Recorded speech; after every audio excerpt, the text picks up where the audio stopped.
Assalamualaikum warahmatullahi wabarakatuh. Selamat bertemu kembali di ruang biologi channel SMIT Taruna Arisala. Tangguh. Alhamdulillahirabbil alamin. Assalatu wassalamu ala asrofil anbiya'i wal mursalin wa ala alihi washabihi rasulillahi ajmain. Allahumma sholli ala sayyidina Muhammad wa ala ali sayyidina Muhammad. Rabbi shrah li sadri wa yassir amri wahlul 'uqdatam min lisani yafqahu qawli. Semoga kalian semua dalam keadaan sehat walafiat, selalu mendapat rahmat, taufik, serta hidayah dari Allah Subhanahu wa Ta'ala. Amin. Kali ini kita akan membahas tentang sel ya, dalam biologi kelas 11 di bab pertama. Setelah ini saya akan menyajikan sebuah video yang menjelaskan banyak hal tentang sel. Dalam video itu kita bisa melihat sebuah analogi yang luar biasa. Sekalipun kita tidak punya mikroskop yang canggih, mikroskop yang bisa membesarkan sel, sehingga kita bisa melihat apa aja yang ada di dalamnya, kita bisa melihat sitoplasma, kita bisa melihat retikulum endoplasma, kita bisa melihat vakuola dan segala macam. Kita nggak punya alatnya, tapi kita bisa membuat sebuah analogi di mana kita akan paham bagaimana sel itu sebenarnya ya. Jadi tonton baik-baik film berikut ya. Simak sambil belajar, sambil memahami, sambil nonton dan sambil memahami, dan jangan lupa di akhir dari video ini ada soal-soal ujian yang termasuk dalam soal ujian di semester ini tentang sel. Ada 6 soal dan bagaimana cara menjawabnya di dalam soal-soal itu juga akan di akhir video ini akan dijelaskan. Ya, jadi tonton baik-baik ya, sampai akhir video ini, jangan diloncat-loncatkan supaya antum benar-benar jelas, benar-benar mengerti apa itu sel. Untuk tidak memperpanjang waktu dan supaya video ini tidak besar size-nya, silahkan simak video berikut. Saat musim hujan, biasanya kita suka menikmati makanan yang hangat dan berkuah, seperti mie ayam, soto, atau bakso. Dalam semangkuk bakso, terdapat bakso, mie, sayuran, dan kuah yang jika disatukan akan memberikan rasa yang lezat. Nah, tahukah teman-teman, semangkuk bakso tadi ternyata mirip dengan salah satu unit dalam tubuh kita, yaitu sel. Di dalam semangkuk bakso, terdapat mangkuk yang bentuknya menyerupai membran sel. Kuah bakso diibaratkan dengan cairan sel atau sitoplasma. Kemudian, unsur-unsur penyusun bakso sama halnya dengan organel-organel yang ada di dalam sel. Semua komponen yang ada di semangkuk bakso memiliki fungsi yang berbeda-beda dan saling melengkapi sehingga tercipta rasa bakso yang lezat. Begitu pula dengan sel. Walaupun berukuran kecil, sel memiliki organel-organel yang memiliki struktur dan fungsi yang beragam dan saling bekerja sama. Kira-kira apa aja ya organel-organel sel dan fungsinya? Kita akan mempelajarinya di video kali ini, struktur dan organel sel. Berdasarkan keadaan intinya, sel terbagi menjadi 2, yaitu sel prokariotik yang tidak memiliki membran inti, contohnya sel bakteri, dan sel eukariotik yang memiliki membran inti, contohnya adalah sel jamur, sel hewan, dan sel tumbuhan. Sel prokariotik tidak memiliki membran inti dan tidak memiliki sistem endomembran. Sel prokariotik secara umum terdiri dari sitoplasma, ribosom, mesosom, pili, kapsul, dinding sel, membran plasma, flagela, dan nukleoid berupa RNA dan DNA sirkuler. Bagian-bagian sel prokariotik tadi memiliki fungsinya masing-masing. Dinding sel berfungsi sebagai pelindung dan pemberi bentuk pada tubuh sel. Membran plasma untuk melindungi sel, mengatur keluar masuknya ion dan molekul, dan mengatur respirasi sel.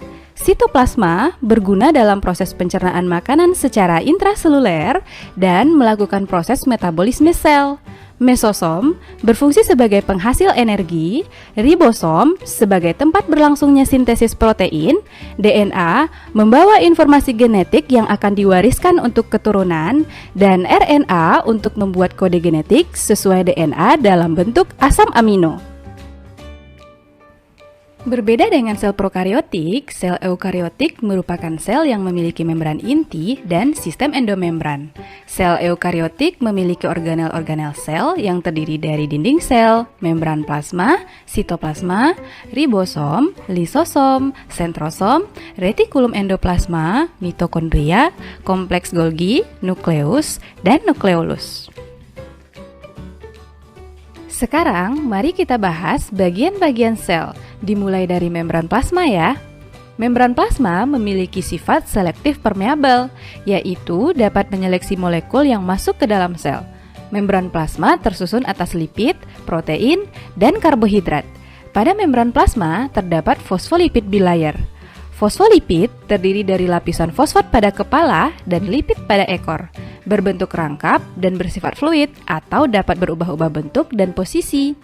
Fosfolipid bilayer terdiri dari dua daerah, yaitu hidrofilik yang merupakan bagian kepala yang suka air dan hidrofobik bagian ekor yang tidak suka air. Selain lapisan fosfolipid, pada membran plasma juga terdapat lapisan protein yang terdiri dari protein integral yang merupakan protein yang terdapat di kedua lapisan fosfolipid dan berfungsi sebagai corong masuknya molekul dari luar sel. Protein perifer merupakan protein yang hanya terdapat pada satu lapisan fosfolipid saja. Selain itu, pada membran plasma juga terdapat saluran protein, glikogen, dan kolesterol. Kolesterol pada hewan dan fitosterol pada tumbuhan adalah jenis lemak pada membran sel yang mengurangi fluiditas fosfolipid bilayer. Glikogen adalah gugus karbohidrat yang terdapat di permukaan membran plasma yang berfungsi sebagai tempat penyimpanan cadangan makanan. Glikogen terdiri dari glikoprotein yang menempel pada protein membran dan glikolipid yang menempel pada fosfolipid. Membran plasma ini berfungsi sebagai pelindung sel, pengatur keluar masuknya molekul, dan tempat berlangsungnya reaksi respirasi dan oksidasi. Bagian sel berikutnya adalah sitoplasma. Sitoplasma memiliki sifat yang mampu mengenali dan menghantarkan rangsangan. Sitoplasma berfungsi sebagai bahan kimia sel dan tempat terjadinya reaksi metabolisme. Komponen utama dalam sitoplasma terdiri dari sitosol, yaitu cairan pada sitoplasma, substansi genetik, sitoskeleton atau kerangka sel, dan organel-organel sel. Selanjutnya, kita akan membahas organel-organel sel yang menempel pada sitoplasma. Organel pertama adalah nukleus atau inti sel. Nukleus terdiri dari membran inti, nukleoplasma, nukleolus, dan kromatin. Membran inti adalah lapisan terluar inti sel yang terdapat pada organisme eukariotik. Membran inti memiliki pori-pori yang kecil yang berfungsi sebagai tempat keluar masuknya zat dan melindungi kromosom agar tidak bercampur dengan molekul besar dari sitoplasma. Nukleoplasma adalah cairan yang terdapat dalam inti sel. Nukleolus adalah anak inti sel yang berfungsi sebagai tempat sintesis RNA. Kromatin adalah bagian inti sel yang menjadi tempat kromosom. Nukleus berfungsi mengatur pembelahan sel, mengendalikan seluruh kegiatan sel, membawa informasi genetik, replikasi DNA, dan sintesis protein. Organel berikutnya, retikulum endoplasma. RE merupakan penghubung membran inti, ribosom, dan badan Golgi yang berbentuk kantung pipih yang memenuhi sebagian sitoplasma. Retikulum endoplasma ada dua macam, yaitu RE halus dan RE kasar. Retikulum endoplasma halus adalah RE yang tidak memiliki ribosom, letaknya jauh dari membran inti.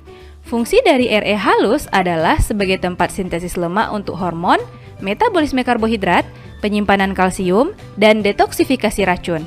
Retikulum endoplasma kasar adalah RE yang memiliki ribosom. Letaknya kebanyakan dekat dari membran inti. Fungsinya adalah untuk mensintesis protein bersama ribosom yang akan digunakan di membran atau di luar sel. Jadi, secara umum, fungsi RE adalah menyintesis lemak dan kolesterol sebagai alat transportasi antar molekul, menetralkan racun, dan menampung protein yang disintesis oleh ribosom yang terdapat di RE kasar. Selanjutnya, ribosom. Ribosom merupakan unit gabungan protein dengan RNA. Ribosom tersebar bebas di sitoplasma dan ada yang menempel di permukaan RE, yaitu RE kasar. Ribosom berfungsi menyintesis protein yang berguna untuk kegiatan metabolisme sel. Kompleks Golgi atau badan Golgi. Kompleks Golgi merupakan kumpulan ruang, gelembung kecil, dan kantong kecil yang bertumpuk-tumpuk. Kompleks Golgi berfungsi menjalankan sistem sekresi, membentuk membran plasma sebagai tempat sintesis polisakarida, dan membentuk akrosom.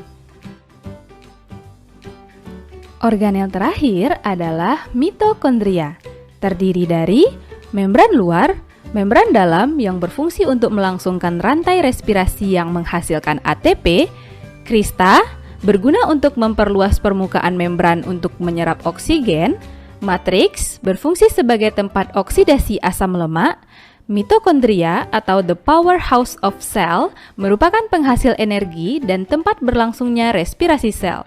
Nah, teman-teman, itulah organel pada sel eukariotik. Semua organel yang kita bahas tadi terdapat pada sel tumbuhan dan sel hewan. Namun, keduanya memiliki perbedaan.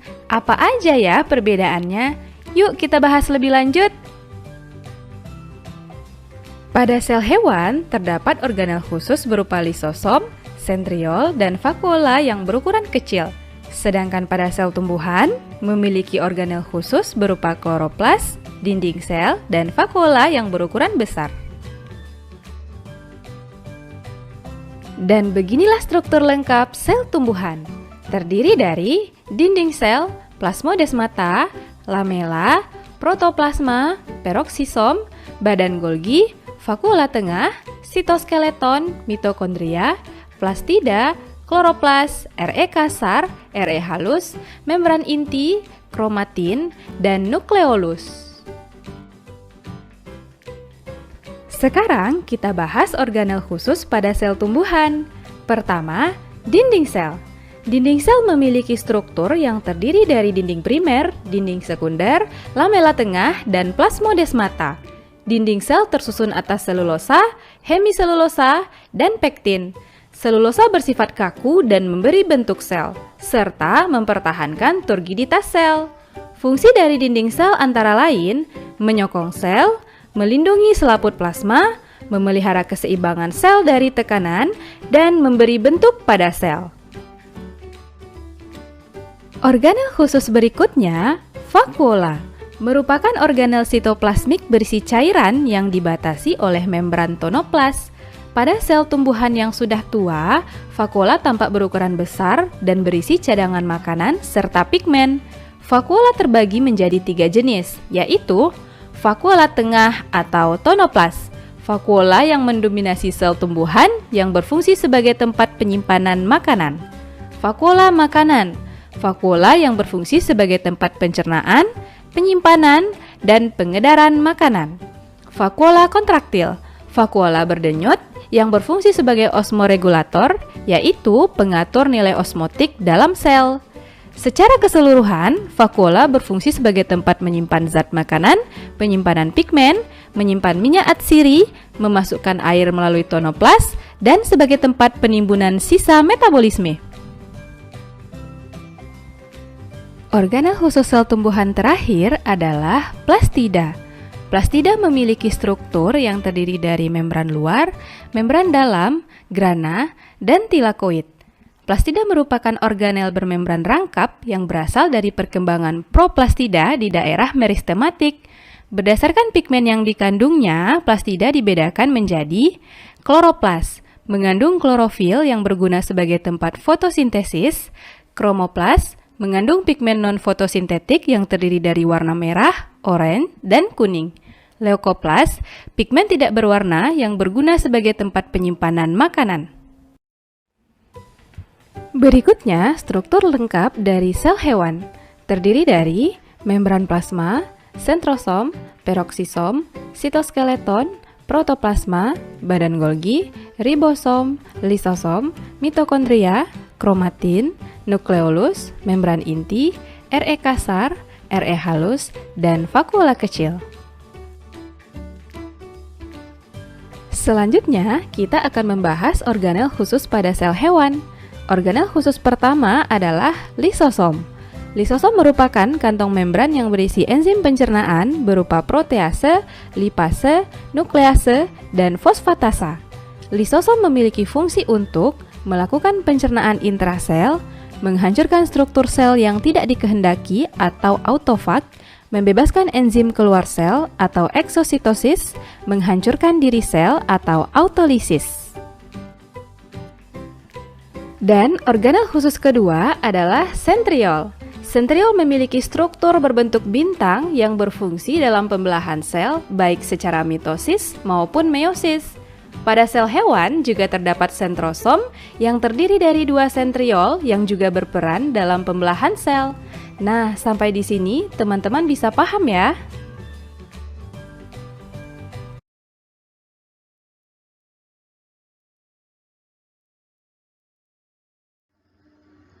Baik, sudah ditonton filmnya?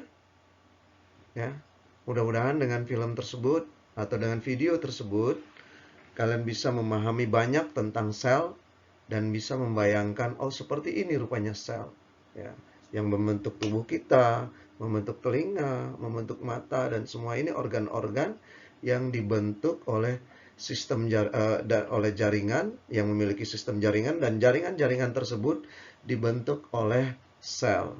Oke, sekarang kita masuk kepada ujian semester ini tentang sel. Untuk soal pertama, ya, perhatikan ciri-ciri organel sel berikut ini. 1. Perpanjangan membran inti. Perpanjangan membran inti ke arah sitoplasma. 2. Bentuk seperti jala. 3. Mampu mensintesis lemak dan kolesterol.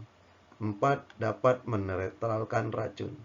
Nah, organel apa yang mempunyai ciri-ciri tersebut? Silakan antum jawab, dan bagaimana cara menjawabnya nanti saya akan jelaskan di slide terakhir.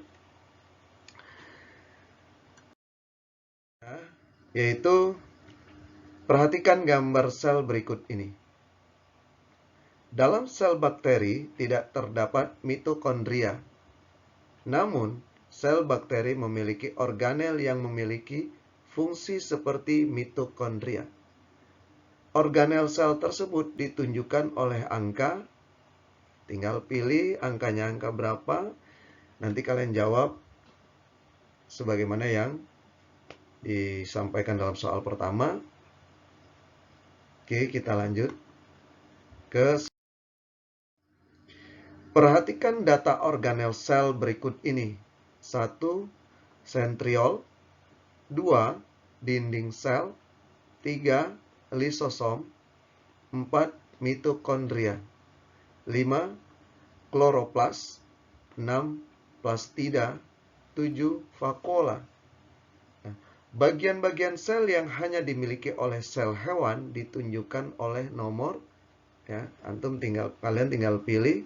Antum tinggal pilih nomor berapa dan nomor berapa, nanti menjawabnya lihat instruksi di akhir dari video ini. Yaitu perhatikan gambar sel hewan berikut. Nama dan fungsi organel yang ditunjukkan oleh huruf X adalah. Nah, oke.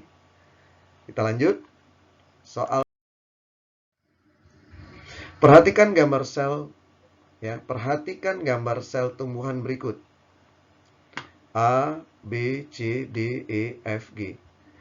Bagian organel yang berperan sebagai penyimpan cadangan makanan dan menimbun sisa metabolisme ditunjukkan oleh huruf. Nah, tinggal pilih hurufnya huruf apa, tidak perlu dijelaskan. Oke, kita masuk. Ya, sekarang soal nomor 6. Nah, ini soal yang paling seru. Ya. Kalian buatlah sebuah video berdurasi 7-10 menit yang menjelaskan tentang sel. Bukan video yang kalian cari dari YouTube atau yang kalian download, bukan ya. Tapi kalian buat sendiri, terserah mau pakai apa. Mau pakai PowerPoint seperti saya ini, atau mau pakai handphone, ya, direkam pakai handphone seperti yang selalu dibuat untuk aktivitas morning activity. Terserah, yang penting dalam bentuk video. Berdurasi 7-10 menit menjelaskan tentang sel. Boleh per bagian saja, atau misalnya menjelaskan tentang sel hewan saja, atau menjelaskan tentang sel tumbuhan saja, atau menjelaskan tentang satu bagian sel, ya, seperti tadi ada bagian sel yang dijelaskan dari mulai membran plasma sampai ke terakhir, atau menjelaskan tentang perbedaan sel hewan dengan sel tumbuhan, atau lebih detail menjelaskan tentang sel prokariotik, ya, sel bakteri. Silakan saja. Yang penting berdurasi 7-10 menit. Nah, saya yakin kalian semua bisa. Tunjukkan kualitas kalian, ya, tunjukkan kemampuan kalian, jangan takut salah. Sekali lagi saya katakan, jangan takut salah. Tapi kalian harus berani tampil, berani untuk menjelaskan, belajar untuk tampil, ya. Orang sukses itu selalu punya 1001 cara untuk bisa. Nah, kebalikannya, orang yang tidak sukses atau punya ciri-ciri tidak sukses, itu selalu memiliki 1001 alasan untuk membenarkan kekurangannya, atau membenarkan alasan dan segala macam lah, pokoknya itu, ya. Dan dalam video itu juga kalian lengkapin dengan jawaban soal nomor 1 sampai nomor 5. Nah, sampai kapan waktunya dari mulai video ini kalian terima selama 3 hari. Jangan lupa selama 3 hari kalian sudah harus menyiapkan itu, terhitung dari mulai video ini kalian terima di grup. Baiklah, semoga Allah Subhanahu wa Ta'ala memberikan rahmat, taufik serta hidayahnya untuk kita semua. Dan Ana selalu berdoa dan selalu berharap memanjatkan doa kepada Allah Subhanahu wa Ta'ala, semoga antum semua dijadikan orang-orang sukses dunia dan akhirat, ya. Dijadikan pemimpin yang adil dan bijaksana, pemimpin yang berani menegakkan kebenaran dan keadilan. Terima kasih. Wabillahi taufiq wal hidayah. Subhanakallahumma wa bihamdika asyhadu alla ilaha illa anta astaghfiruka wa atubu ilaik. Assalamualaikum warahmatullahi wabarakatuh.